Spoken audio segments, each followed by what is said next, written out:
கர்த்தருடைய பரிசுத்த நாமம் மகிமைப்படுவதாக. கர்த்தரை ஆராதிக்கும்படியாய் வந்திருக்கிற அனைவரையும் மீண்டும் வரப்போகிற இயேசு நாமம் நான் வாழ்த்துகிறேன். அல்லேலூயா. கர்த்தர் நான்கு முழுதும் நம்மை கண்ணிமணி போல பாதுகாத்தார். தேவன் பெரியவராக இருக்கிறார். இந்த வாழ்க்கையில அதிசயங்களை கர்த்தர் செய்கிறவர். தேவனுடைய சமூகத்திலே நாம் காத்திருக்கும் போது தேவன் நமக்கு பெரிய அற்புதங்களை கர்த்தர் செய்கிறவராக இருக்கிறார். தேவநாமம் மகிமைப்படுவதாக. கர்த்தர் நம்மோடு இந்த நாளில பேசும்படியாய் தேவன் பெரியவராய் நம்மத்தில பெரிய காரியங்களை நம் குடும்பத்தில் கர்த்தர் செய்யும்படியாய் ஜெபிப்போம். தேவ செய்தி நாம் கடந்து போவோம். கர்த்தரை ஆசீர்வதிப்பார்கள். அல்லேலூயா. எடுத்தவர்கள் வாசிக்கலாம். ஏசாயாவின் தீர்க்கதரிசன புத்தகம் 35ஆம் அதிகாரம் அதனுடைய 10வது வசனம். ஏசாயாவின் தீர்க்கதரிசன புத்தகம் 35ஆம் அதிகாரம் அதனுடைய 10வது வசனம் வாசிக்கிறேன். கர்த்தரால் மீட்கப்பட்டவர்கள் திரும்பி ஆனந்த களிப்புடன் பாடி சீயோனுக்கு வருவார்கள். நித்திய மகிழ்ச்சி அவர்கள் தலையின் மேல் இருக்கும். சந்தோஷமும் மகிழ்ச்சியும் அடைவார்கள். சஞ்சலமும் தவிப்பும் ஓடிப்போம். அல்லேலூயா. கர்த்தர் நாளிலே நமக்கு கொடுத்த வார்த்தை என்னவென்று சொல்லி நம்ம பார்க்கும் போது ஏசாயாவின் தீர்க்கதரிசன புத்தகத்தை கடந்த நாட்களிலே நாம் வாசித்த தேவ சமூகத்திலே காத்திருந்த போது கர்த்தர் நமக்கு கொடுத்தது ஒரு வார்த்தை. கர்த்தரால் மீட்கப்பட்டவர்கள் திரும்பி ஆனந்த களிப்புடன் பாடி சீயோனுக்கு வருவார்கள். நித்திய மகிழ்ச்சி அவர்கள் தலையின் மேல் இருக்கும். சந்தோஷமும் மகிழ்ச்சியும் அடைவார்கள். அவர் வாழ்க்கையில் இருக்கிற சஞ்சலமும் தவிப்பும் ஓடி போகும் என்று சொல்லி அல்லேலூயா. தேவநாமம் மகிமைப்படுவதாக. இந்த நாளில் கர்த்தர் நமக்கு கொடுக்கிற ஒரு வார்த்தை, நம்முடைய வாழ்க்கையில் இருக்கிற சஞ்சலமும் தவிப்பும் ஓடி போகும் என்று சொல்லி அல்லேலூயா. கர்த்தரால் தெரிந்து கொள்ளப்பட்ட நமக்கு கர்த்தர் கொடுக்கிற நமக்கு ஒரு வாக்குத்தத்த வார்த்தை, நமக்கு இருக்கிற சஞ்சலமும் தவிப்பும் நம்மை விட்டு ஓடி போகும். கர்த்தருடைய பரிசுத்த நாமம் மகிமைப்படுவதாக. கர்த்தராகிய இயேசு கிறிஸ்துவை உண்மையாய் தேடும் போது நம் வாழ்க்கையில் இருக்கிற அந்த சஞ்சலமும் தவிப்பும் ஓடி போகும்.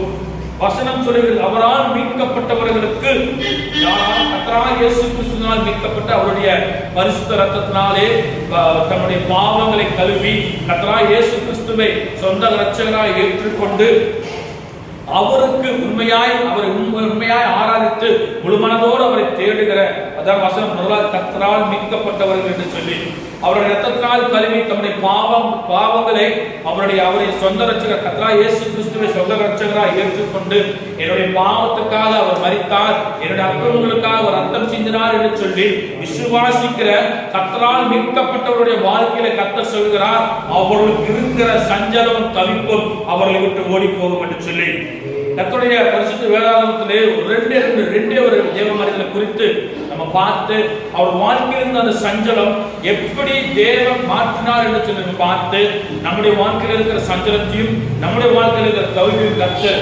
மாற்றுவார் என்ற விசுவாசத்தோடு கடந்து போவோம். கர்த்தரை ஆசீர்வதிப்பாராக. அல்லேலூயா. கர்த்தரால் மீட்கப்பட்டவர்கள் தான், மீட்கப்பட்டவர்களுக்கு இருக்கிற சஞ்சலம் மாத்திரமல்ல, கர்த்தராகிய இயேசு கிறிஸ்துவை சொந்த இரட்சகராய் ஏற்றுக்கொண்ட யாருக்கும் எல்லோருக்குமே அவர்களுக்கு இருக்கிற அந்த சஞ்சலம் தவிப்பு அவர்களுக்கு ஓடி போகும்.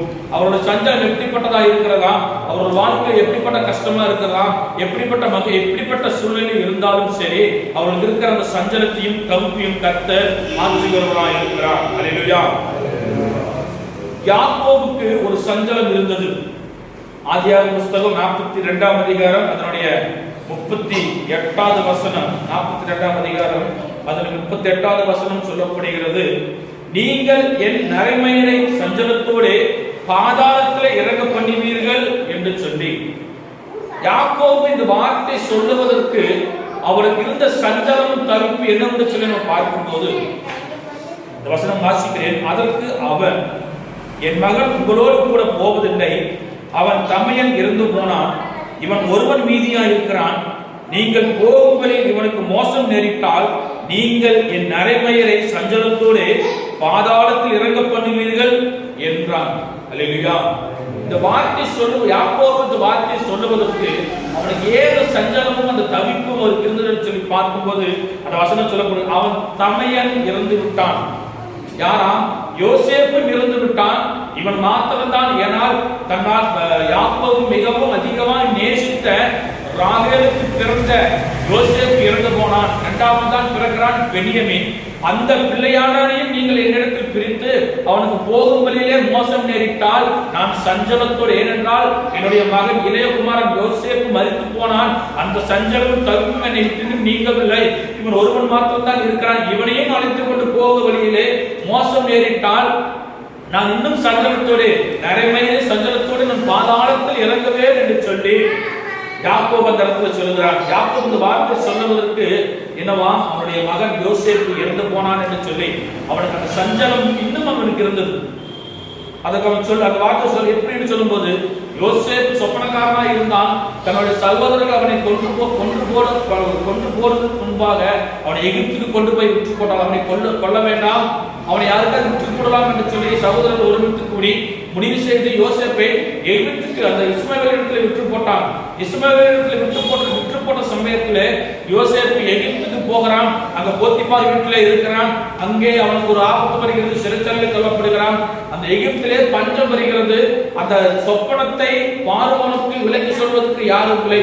யோசேப்பை அந்த இடத்தில் அழைக்கிறார்கள். யோசேப்பு அந்த இடத்துல போய் தன்னுடைய சொப்பனத்தை விலக்கி சொன்ன போது, நீ எகிப்து முழுவதும் அதிகாரியா இரு, உனக்கு நான் அதிகாரியா இருப்பேன் என்று சொல்லி பார்வோன் யோசேப்பை அந்த இடத்துல எகிப்திலே ஒரு அதிகாரியா இருக்கிறான். தேசம் பஞ்சத்தில் நின்ற போது யோசேப்பு அந்த தேசம் பஞ்சத்தில் நின்ற போது யாக்கோபு சொல்லுகிறான், எகிப்திலே தானியம் இருக்கிறது என்று அறிந்து நீங்கள் போய் எகிப்திலே தானியம் கொன்றுமாறுங்கள் என்று சொல்லி தன்னுடைய 11 குமாரர்களையும் அங்கே அனுப்புகிறான். யோசேப்பு என்று அவர்களுக்கு அறியவில்லை. ஆனால் யோசேப்பு தன்னுடைய சகோதரர் வந்திருக்கிறார் என்று அறிந்து கொண்ட பின்பு அங்கு ஒரு பெரிய காரியத்தை கற்று செய்கிறார். தேவன் தனக்கு உண்டான தன் மகன் இறந்து போனான் என்று சொல்லி யாக்கோபு சஞ்சலத்தோடு இத்தனை காலமாய் வாழ்ந்து கொண்டிருந்த அந்த சஞ்சலத்தின் தவிர்ப்பையும் கர்த்தர் மாற்றுகிறார். எப்படி என்று சொல்லி பார்க்கும்போது, யோசேப்பு அந்த இடத்துல உங்களுக்கு இன்னும் ஒரு சகோதரன் இருக்கிறான், அவனை அழைத்துக் கொண்டு வாருங்கள், அது வரைக்கும் சிமியோன் இங்கே இருக்கட்டும் என்று சொல்லி அந்த மூத்த குமாரன் சிமியோனை அந்த இடத்துல வைக்கிறார்கள். அந்த இடத்துல வைத்த போது இவன் கடந்து போய் யாக்கோபு இடத்துல சொல்லுகிறான். யாக்கோபு இடத்துல சொன்ன போதுதான் இந்த வார்த்தை யாக்கோபு சொல்லுகிறான், என்னுடைய தமையன் இறந்து போனால் எனக்கு இருக்கிற இவனையும் நீங்கள் கொண்டு போற மனதாக இருக்கிறீர்களா? போகும் வழியிலே இவனுக்கு மோசம் நேரிட்டால் நான் சஞ்சலத்தோட பாதாளத்தில் இறங்குவேன் என்று சொல்லி இந்த வார்த்தை சொன்ன போது அதற்கு ரூபன் சொல்லுகிறான், என் கையில் ஒப்புக்கொடு, இவனை உன்னிடத்தில் திரும்ப கொண்டு வந்து ஒப்புக் கொடுப்பேன், இல்லை என்றால் என் 2 குமாரரை நீ கொன்று போடலாம் என்று சொல்லி 37 சொல்லப்படுகிறது. அப்பொழுது ரூபன் தன் தகப்பனை பார்த்து, அவன் என் கையிலே ஒப்புவியும், நான் அவனை திரும்ப உம்மிடத்தில் கொண்டு வருவேன், அவனை கொண்டு வராவிட்டால் என் 2 குமாரரையும் கொன்று போடும் என்று சொல்லி இந்த வார்த்தை சொன்னதுக்கு அப்புறம் தான் யாக்கோபு சொல்லுகிறான், என் மகன் ஒருவரு கூட போவதில்லை, அவன் தமையன் இறந்து போனான், யோசேப்பு இறந்து போனான், இவனையும் கூட்டு போல இவனுக்கும் ஏதாவது ஆகிவிட்டது என்று சொன்னால் நான் நிறைமயிலே சஞ்சலத்தோடு, ஏனென்றால் யோசேப்பு இறந்து சஞ்சலமும் தவிப்பும் என்னை விட்டு நீங்கவில்லை, இவனையும் நீங்கள் கொண்டு போட மனதாக இருக்கிறீர்களா என்று சொல்லி அவன் சொன்ன போது தன் யோசேப்பு தன் யார் என்று சொல்லி தன் சகோதரர்களுக்கு அறிவிக்கிறான். உடனே தன் தகப்பனாகிய யாக்கோபை அழைத்துக் கொண்டு வரும்படியாய் அவருடைய ஆட்களை அனுப்புகிறார் என்று சொல்லி பார்க்கிறோம். அல்லேலூயா.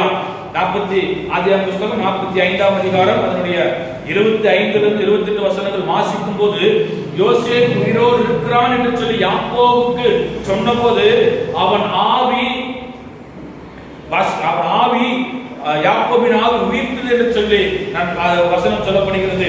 25 வாசிக்கும் போது, அவர்கள் எகிப்திலிருந்து போய் கானான் தேசத்திலே தன் தகப்பனாகிய யாக்கோபின் இடத்தில் வந்து, யோசேப்பு உயிரோடு இருக்கிறான், அவன் எகிப்து தேசத்துக்கெல்லாம் அதிபதியா இருக்கிறான் என்று அவனுக்கு அறிவித்தார்கள். அவன் இருதயம் மூர்ச்சி அடைந்து அவன் அவர்களை நம்பவில்லை. அவர்கள் யோசேப்பு தங்களுடனே சொன்ன வார்த்தைகள் யாவையும் அவனுக்கு சொன்ன போது, தன்னை ஏற்றிக்கொண்டு போகும்படி யோசேப்பு அனுப்பின வண்டிகளை அவன் கண்டபோது அவர்களுடைய தகப்பனாகிய யாக்கோபின் ஆவி உயிர்த்தது என்று சொல்லி. அல்லேலூயா. பாருங்க, அவன் 17 வயதிலே இருக்கும்போது யோசேப்பு சொப்பனம் காண்கிறான். ஒரு 18 19 வயதிலே அவன் இறந்து போனான் என்று சொல்லி அவனுக்கு யாக்கோபுக்கு சொல்லுகிறார்கள். கிட்டத்தட்ட ஒரு எத்தனையோ வருடங்கள் கழித்து யாக்கோபு யோசேப்பு உயிரோடு இருக்கிறான் என்று சொல்லி அவன் கேட்டபோது எத்தனை வருடம் சஞ்சலத்தோடு தேவ சமூகத்தில் அமர்ந்திருப்பான். ஏன்னா கர்த்தரால் தெரிந்து கொள்ளப்பட்ட யாக்கோபு அவன் சந்ததி மூலியமாய் சந்ததி வானத்தின் நட்சத்திரங்களை போல அது பெருக பண்ணுவேன் என்று சொல்லி வாக்கு கொடுத்தவர். அவன் சஞ்சலத்தோடும் தவிப்போடும் இத்தனை வருட காலங்களாய் காத்திருந்த யாக்கோபுக்கு கர்த்தர் அவன் சஞ்சலத்தின் தவிப்பை மாற்றுகிறார். யோசேப்பு உயிரோடு இருக்கிறார் என்கிற நற்செய்தியை அந்த இடத்திலே தன்னுடைய சகோதரன் மூலியமாய் தன்னுடைய மகன் மூலியமாய் யாக்கோபு அறிந்து கொள்கிறான். அல்லேலூயா. யாக்கோபு அதுக்கப்புறம் ஆனந்த களிப்புடன் யோசேப்பை காண்கிறான். அவனுடைய சஞ்சலம் தவிப்பு அவனை விட்டு போயிட்டு அவனுடைய ஆவி மீண்டும் உயிர்ப்பித்தது. என்னுடைய மகனை நான் பார்க்க போகிறேன் என்று சொல்லி 46ஆம் அதிகாரம் அதனுடைய 29வது வசனம் 3வது வசனம் சொல்லப்படுகிறது. யோசேப்பு தன் ரதத்தை ஆயத்தப்படுத்தி அது மேல் ஏறி தன் தகப்பனார் இஸ்ரவேலை சந்திக்கும்படி போய் அவனை கண்டு அவனுடைய கழுத்தை கட்டிக்கொண்டு வெகு நேரம் அவன் கழுத்தை விடாமல் அழுதான். அப்பொழுது இஸ்ரவேல் யோசேப்பை பார்த்து, நீ இன்னும் உயிரோடு இருக்கிறாயா? நான் உன் முகத்தை கண்டேன், எனக்கு இப்போது மரணம் வந்தாலும் வருத்தம் என்று சொல்லி பாருங்க. அவன் சஞ்சலத்தோடும் அந்த தவிப்போடும் என் மகனை எப்படியாவது பார்க்க முடியுமா என்று சொல்லி மறுத்து விட்டான். ஆனாலும் பார்க்க முடியாது. அந்த சஞ்சலம் அவனுக்கு அதிகமாக இருந்தது. சொல்லுகிறான், உன்னை நான் கண்டேன், இப்போது எனக்கு மரணம் வந்தாலும் நான் சந்தோஷமாய் போவேன் என்று சொல்லி அல்லேலூயா. அவன் ஆனந்த களிப்புடன் கர்த்தரை பாடி அந்த இடத்துல தேவநாமத்தை மகிமைப்படுத்தினான். யாக்கோபுடைய சஞ்சலத்தை கர்த்தர் மாற்றினார். எப்படியா? யோசேப்பு இறந்து போனான் என்கிற அந்த சஞ்சலத்தை எத்தனையோ வருட காலங்கள் அவன் தாங்கி கொண்டிருந்த போது யோசேப்பு உயிரோடு இருக்கிறான் என்று சொன்ன போது அவனுடைய ஆவி வீர்ப்பித்தது. அது மாத்திரமில்ல, அவனை கண்ட போது முகத்தை நான் கண்டேன், இப்போது மரணம் வந்தாலும் நான் சந்தோஷமாய் போவேன் என்று சொல்லி யாக்கோபு யோசேப்பை பார்த்து சொல்லுகிறான். தேவன் அவனுக்கு இருந்த சஞ்சலம் எப்படியா? தன் மகன் எனக்கு இல்லை, நான் அவனை பார்க்க மாட்டேன் என்கிற அந்த சஞ்சலத்தின் தவிர்ப்பியம் கர்த்தர் மாற்றினார். எப்படியா? அவன் உயிரோடு இருக்கிறான், யோசேப்பு உயிரோடு இருக்கிறான் என்று சொல்லும் போது அவனுக்கு இருந்த அந்த சஞ்சலத்தின் தவிர்ப்பு கர்த்தர் மாற்றினார். அல்லேலூயா. முதலாவது நம்ம பார்த்தது யாக்கோபு, அவனுக்கு இருந்த சஞ்சலத்தின் தவிர்ப்பையும் கர்த்தர் மாற்றினார். இரண்டாவது நம்ம குறித்து பார்க்கும்போது அண்ணாவுடைய தவிப்பு என்னவா? அவளுக்கு பிள்ளை இல்லைங்கிற ஒரு தவிப்பு. எப்படியா? 1 சாமுவேல் புத்தகம் 1ஆம் அதிகாரம் அதனுடைய 2வது வசனம். எல்கானா அவனுக்கு 2 மனைவிகள் இருந்தார்கள். ஒருத்தி பேர் அன்னாள், மற்றொரு பேர் பெனினாள். பெனினாளுக்கு பிள்ளைகள் இருந்தார்கள், அன்னாளுக்கோ பிள்ளை இல்லை. அன்னாளுக்கு இருந்த அந்த சஞ்சலமும் தவிப்பு என்னவென்று சொன்னால், தனக்கு குழந்தை இல்லை என்று சொல்லி அறிந்து அந்த பெரினாள் அவளை மிகவும் மனமடி உண்டாக்கி அவளை துக்கப்படுத்தும்படியாய் அவளை சஞ்சலப்படுத்தும்படி அதிகமான வார்த்தைகளாலே அவளை துக்கப்படுத்திக் கொண்டிருந்தாள். 1ஆம் அதிகாரம் அதனுடைய 5வது வசனம் வாசிக்கும் போது, அன்னாளை சிநேகித்தபடினால் அவளுக்கு இரட்டிப்பான பங்கு கொடுப்பான், கர்த்தரோ அவள் கற்பத்தை அடைத்திருந்தார். தேவன் ஒரு காரியத்துக்காக அன்னாளுடைய கற்பத்தை அடைத்திருந்தார். அது பெரினாளுக்கு தெரியவில்லை. ஆனால் பெரினாளுக்கு தெரியாமல் அவள் அன்னாளை மிகவும் விசனப்படுத்தும்படியாய், மிகவும் சஞ்சலப்படுத்தும்படியாய், அதிகமான துக்கமான வார்த்தைகள் அவள் சஞ்சலப்படுத்தும்படியாய், உனக்கு குழந்தை இல்லை, நீ மலடி என்று சொல்லுகிற அளவுக்கு அவளை மிகவும் சஞ்சலப்படுத்தும்படியாய் அவளை மிகவும் கஷ்டப்படுத்தி கொண்டிருந்த அந்த அன்னாளுடைய வாழ்க்கையிலே கர்த்தர் ஒரு பெரிய காரியத்தை செய்தார். பாருங்க 6வது வசனம். கர்த்தர் அவள் கற்பத்தை அடைத்தபடினால் அவளுடைய சக்காலத்தி அவள் துக்கப்படும்படியாக அவளை மிகவும் விசனப்படுத்துவாராம். யாரா? பெரினாள் மிகவும் அவளை விசனப்படுத்தி அவளை குழந்தை இல்லை என்று சொல்லி அவளை மிகவும் துக்கப்படுத்துகிற வார்த்தையினாலே அவளை மித்த வருட காலங்களாய் அவளை துக்கப்படுத்தி கொண்டிருந்தாள். ஆனால் அன்னாள் அந்த எல்லா வார்த்தையும் அவள் கேட்டு தன் இருதயத்திலே சஞ்சலத்தோடும் தவிப்போடும் தேவனுடைய சமூகத்திலே காத்திருந்தார். ஒரு காலம் வருகிறது, ஒரு நேரத்தை கர்த்தர் முன்குறித்திருக்கிறார். அன்னாளுக்கு ஒரு குழந்தை பிறக்க வேண்டும் என்று சொன்னால் இஸ்ரவேல் ஜனங்களை வழிநடத்தும்படியாக ஒரு பெரிய தீர்க்கதரிசியை கர்த்தர் முன்னறிவிக்கும்படியாய் கர்த்தர் அன்னாளுடைய கற்பத்தை எடுத்தார். அது பெரினாளுக்கு தெரியவில்லை. அவளை மிகவும் சஞ்சலப்படுத்திக் கொண்டிருக்கிறார், மிகவும் துக்கப்படுத்திக் கொண்டிருக்கிறார். அன்னாளுக்கோ என்ன செய்வது என்று தெரியாமல் தவித்துக் கொண்டிருந்த போது அன்னாள் செய்தது என்னவென்று சொல்லி நாம் பார்க்கும்போது, அவள் கர்த்தருடைய ஆலயத்துக்கு போகும் சமயத்தில் அவன் வருஷம் தோறும் கர்த்தருக்கு பரிசத்து போக எல்லா சமயத்திலையுமே அன்னாளை மிகவும் துக்கப்படுத்துவாளாம். 7வது வசனத்துல துக்கப்படுத்துவாள். அன்னாள் மனமடி அன்னாளுக்கு மிகவும் சஞ்சலம், அந்த குழந்தை இல்லை என்கிற அந்த வார்த்தையை வார்த்தையை கேட்டபோது அன்னாளுக்கு மிகவும் துக்கமாயிருக்கும். அவள் சஞ்சலத்தை கர்த்தர் மாற்றுகிறார். அன்னாள் தன் தவிப்பு போக வேண்டும் என்றால் யாரால் முடியும்? தேவனால் மட்டுமே முடியும் என்று நினைத்து ஆலயத்துக்கு கடந்து வந்து விண்ணப்பம் பண்ணினாள். 10வது வசனம் சொல்லப்படுகிறது, அவள் போய் அனங்கசந்து மிகவும் அழுது கர்த்தரை நோக்கி விண்ணப்பம் பண்ணினார் என்று சொல்லி, நமக்கு ஒரு கஷ்டம், நமக்கு ஒரு சஞ்சலம், நமக்கு ஒரு தவிப்பு, நமக்கு ஒரு பாரம் இருக்குது என்று சொல்லி மனுஷனுடைய ஆலோசனை கேட்டு போகாமல் கர்த்தருடைய சமூகத்தில் கடந்து வந்து முழங்கால் படியிட்டு கர்த்தராகிய இயேசு கிறிஸ்துவை உண்மையாய் நோக்கி பார்த்து நாம் செபிக்கும் போது, விண்ணப்பம் பண்ணும்போது கர்த்தர் அந்த விண்ணப்பத்துக்கு பதில் தருகிறவராக இருக்கிறார். அல்லேலூயா. இந்த இடத்திலே அன்னாளுடைய அந்த விண்ணப்பத்திற்கு கர்த்தர் பதில் கொடுத்தார். அவள் மிகவும் வெகு நேரம் அழுது கொண்டிருக்கிறதை கண்டு ஏலி, ஆசாரியனா இருக்கிற ஏலி அவனை கண்டு விடுகிறான். 12ஆம் வசனத்திலிருந்து வாசிக்கும் போது, அவள் கர்த்தருடைய சந்நிதியில் வெகு நேரம் விண்ணப்பம் பண்ணுகிற போது ஏலி அவள் வாயை கவனித்துக் கொண்டிருந்தாள். அன்னாள் தன் இருதயத்திலே பேசினாள். பாருங்க, கர்த்தருடைய சமூகத்துல வந்து மற்றவர் பார்க்கும்படியாய் நம் வாயிலிருந்து சத்தம் போட்டு ஜெபிப்பதில்லை. அவள் இருதயத்திலே தேவனோடு பேசிக் கொண்டிருக்கிறாள். அவளுடைய உதடுகள் மாத்திரம் அசைந்தது. அவள் சத்தமே கேட்கப்படவில்லை. ஆகையால் அவள் வெறித்திருக்கிறாள் என்று ஏலி நினைத்து அவளை நோக்கி, நீ எதுவரைக்கும் வெறித்திருப்பாய்? உன் குடியை உன்னை விட்டு விலக்கு என்றார். பாருங்க, அவள் திராட்சரசம் குடித்து குடிவெறியிலே அவள் வளர்ந்து கொண்டிருக்கிறாள் என்று சொல்லி ஏலி நினைத்த போது, அப்படியா ஏலி நினைத்து அவளை கடிந்து கொள்கிறாள். கடிந்து கொண்ட சமயத்துல அன்னாள் பதிலளிக்கிறான். எப்படியா? அதற்கு அன்னாள் பிரேத்திரமாக, அப்படி இல்லை என் ஆண்டவனை, பாருங்க, ஆசாரியனுக்கு கொடுக்க வேண்டிய அந்த மகிமையை அன்னாள் கொடுக்கிறார். என் ஆண்டவனே, நான் மன கிளேசமுள்ள ஸ்திரீ, நான் திராட்சரசமாக மதுவாக குடிக்கவில்லை, நான் கர்த்தருடைய சந்நிதியிலே என் இருதயத்தை ஊற்றிவிட்டேன் என்று சொல்லி அவளுக்கு இருந்த அந்த சஞ்சலத்தையும் தவிப்பையும் மனுஷனிடத்தில் சொல்லவில்லை. எனக்கு இப்படிப்பட்ட ஒரு பாரம், இப்படிப்பட்ட கஷ்டம் இருக்கிறது என்று சொல்லி ஒரு மனுஷனிடத்தில் சொல்லவில்லை.